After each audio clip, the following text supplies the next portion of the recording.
Hello po! Magandang gabi po sa inyong lahat. At dahil nakagawa na tayo ng Gari Ginger Sushi, ngayon naman po ay gagawa tayo ng Mini Japanese Ehon Maki or Japanese Sushi Roll. Kaya samahan na po ako hanggang matapos ang video para malaman nyo kung paano din tayo magro-roll nito kahit wala tayong bamboo sushi roll mat. Isa pong pakiusap, kung kayo po ay bago dito sa aking channel, please pa-subscribe na po. Pakiclick po yung bell, yung all na po para lagi kayong updated at notified sa mga bagong video uploads ko. Paki-like and share na rin po ng mga video. At huwag niyo pong kalilimutan mag-iwan ng comment.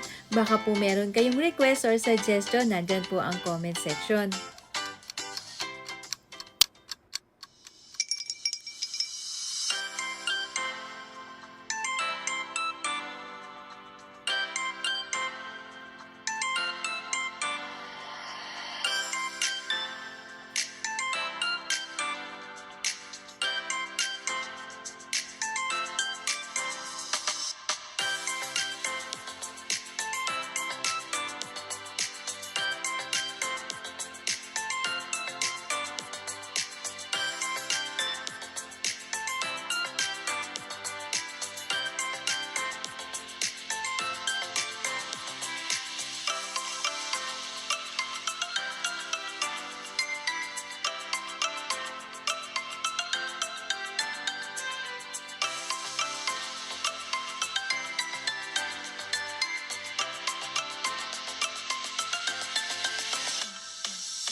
Hanggang susunod ko pong video, magkita-kita po ulit tayo. Sana po nagustuhan yung aking shinare sa inyo at sana rin po matry nyo pong gawin. Paalam! Bye!